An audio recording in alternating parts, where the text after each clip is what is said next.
phased approach to be taken to open new building at the General Hospital. Details to this and other stories in the National Report.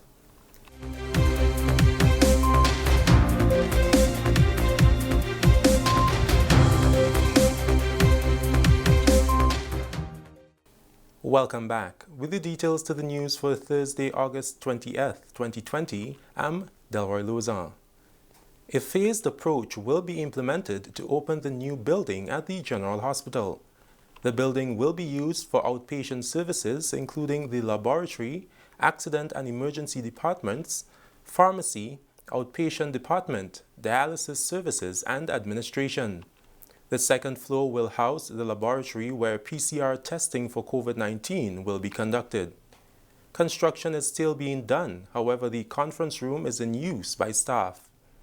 GIS was given a tour of the building on Thursday with Director of Hospital Services, Dr. Carol McIntosh, to see the progress that has been made thus far. She brought us up to date with the progress of the facility. A first phase that's going to be opened up is our third floor, which is administration, but also houses our conference room and boardroom. And that area, medical records and finance will be coming up along with our offices as well. But a key thing that's occurring is that right now it is open for our conference room. And we've had conferences with our house officers where they've done teaching conferences, had meetings with the heads of departments and the various heads as they needed to, as well as starting hopefully within September, the nursing assistant program, which will be able to train our nursing assistants for us to provide here at the hospital and other hospitals on island. So we'll be able to provide the classes as well. On the ground floor, we have to build the corridor that would connect back phase 2, back to what we would say phase 1 or the general hospital. So any patients that would require admission would come down to the ground floor to go through the corridor, and any patients that would require radiology services or any other services would come from the hospital across there through the corridor. So until that is completed, we cannot move in outpatient department and pharmacy. And again, the annex is under construction now for imaging, and our imaging services will be moved across there, as well as dialysis, and hopefully that will start in September, October. Upgraded security systems and emergency exits are also features included in the new building. Dr. McIntosh explained the approach which will be taken to furnish the departments with equipment. Some of the equipment from the main hospital will be moved to the new building to provide services. The equipment primarily is not coming from the general hospital, okay? So let's say for the laboratory, some of the equipment would come over, most of it would not. What we're doing is making the different arrangements of upgrading our equipment to be able to have that to be brought over, and when it comes directly here as opposed to going there and then coming here. For imaging, that is one that's ongoing. So we're preparing for the various imaging equipment. Right now, Global Medica came in and helped us to not to upgrade, but to fix our X-ray machine so we can provide more of the services. Another one, we were blessed to be able to get and to purchase XR6000, which is a digital X-ray machine. So that one is when it comes in, which will be expected in the first week of October, we come directly here and go straight into imaging. Dialysis, of course, we're supposed to be getting in the 5 units. Once we have completed the area for where it would be, then those will be coming straight in.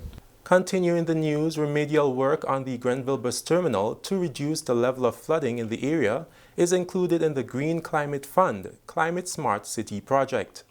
That announcement by Minister for Climate Resilience, Senator Simon Steele.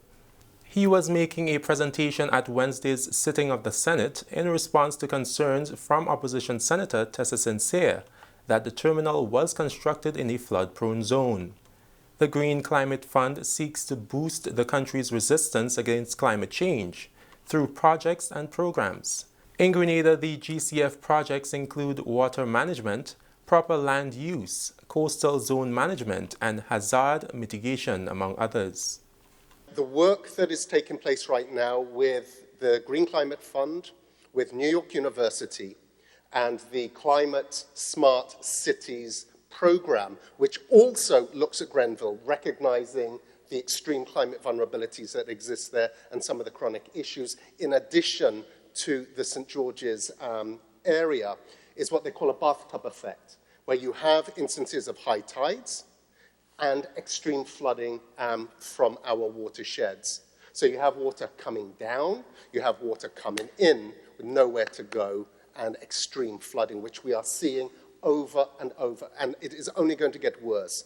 The project, the Climate Smart Cities project, is looking, a part of it is looking at addressing some of these critical areas. He explained that the remedial work to the terminal are more systemic and complex and will not be a quick fix. Senator Steele says government is more concerned about finding a long-term solution than what the solution will cost. Some of the solutions sound very simple, but they're certainly not cheap. And extensive engineering studies have been done, will continue to be done to address exactly what has been suggested. But the capital cost to do this on a comprehensive basis is significant. But that is what this government is pushing forward. Difficult problems to solve, holistically, nationally, expensive problems to solve, but through our relationships with the international community, bringing in the technical expertise, identifying these core vulnerabilities, and looking at long-term solutions, not solutions that's just going to fix the problem for today, recognizing that climate change is here to stay, is coming up with solutions that will last 50, 80 years from now. This is the National Report. The news will continue after the break. The house was shaking. Then started the story here, bang, crack, and the roof had gone. Man, I was so scared, I nearly wet myself. Only those who have lived it can truly understand the devastating fury of a hurricane's wind. The house across the road just get up and roll over. Hurricane force wind. It's a hazard. Hazards. Take control. Reduce your loss. You can hurricane-proof your home. For example, make your roof more wind-resistant by using screws instead of nails in its construction. Find out more about hurricane force winds and other hazards at your local disaster office. A message from the National Disaster Management Agency and SEDERA. Welcome back to the news. The Ministry of Agriculture and Lands, through the Pest Management Unit, is reminding the general public of the importance of following the proper procedure when importing plant products and materials into the country. Pest Management Officer Thaddeus Peters says this reminder is necessary as a safeguard measure in preventing the invasion of pests and diseases. This, he says, is regulated by the Plant Protection Act, which requires that an import permit be attained to process the products. You need to do an application. The application now is done via the Asikuda World System, which is a platform at the Customs Division. So there is the plant licensing module that you can apply through using the services of a customs broker or persons who can do it on their own can proceed to do it. Once the application comes through, it is determined if the product is in something that doesn't pose a great risk, and once it does not, then it will be responded or approved, and the conditions will be stated. Peters says over the years it has been challenging trying to combat some of the pests and diseases the country's agriculture has been faced with. He said it should be a collective effort as pest management cannot do it alone. Pest management is not just about a unit or a department. It's about stakeholders taking responsibility for what they have on the farm or in the backyard. We can give advice. In certain cases, we actually give some direct assistance, but it's impossible to treat or manage pests on everybody's holdings. So it's a collective responsibility, and people have different approaches to managing, but at the end of the day, we need to manage it, and it's not just about the agriculture. You can have aesthetics being damaged. You can have people into tourism, people into different things that you need to have. We need to produce. Have plans to protect our forests from pests because that's where our watersheds are and so on. So it's the entire environment. You can have a pest devastate and then, So it's important that we be conscious of the risk. Whenever we import, it comes with a risk of introduction of something different. Finally, in the news, the Ministry of Agriculture has once again received a donation from the People's Republic of China. It has received 2 greenhouses that will be used in its fight against the effects of climate change on crop production. Karima Lewis has more in this report. The Ministry of Agriculture and Lands was the recipient of 2 semi-automated greenhouses from the People's Republic of China that will be erected at the Maribo Propagating Station for use in the Ministry's Protective Agriculture Initiative. These greenhouses were handed over through a short ceremony at the grounds of the Chinese Embassy at Morris Bishop Highway on Thursday. Today, it is my pleasure to hand over 2 sets of greenhouses to Ministry of Agriculture on behalf of People's Republic of China and our embassy.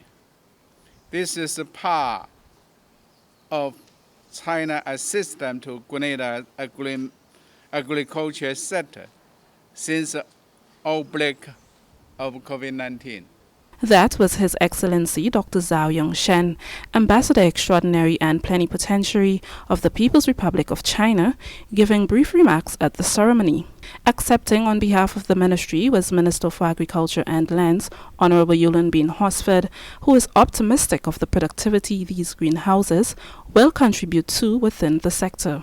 Today the ministry is the proud recipient of 2 sets of greenhouses which will contribute in a very significant way towards the ministry's thrust to improving production through protective culture technology. As the ministry places much emphasis on increasing production, we are mindful of challenges brought on by climate change and the need for us to continue to produce food throughout the year. We believe that these greenhouses, when installed at the propagating stations, will serve as a reference point for the implementation of the protective culture technology component of the National Food Security Mitigation and Response Plan, as the many lessons learned can be used to improve the efficiency of the process going forward. These greenhouses will allow for plants to be propagated in a more controlled environment, contribute to a decrease in mortality rates, which will then make available an increased quantity and a better quality of crops on the market. For the Ministry of Agriculture, I am Karima Lewis. Thank you, Karima. That story concludes the National Report for Thursday, 20th August 2020. Recapping the headline: phased approach to be taken to open new building at the General Hospital. That's all from us here at the newsroom. On behalf of all who made this newscast possible, I'm Delroy Lozan. Thank you for joining us. We'll see you next time.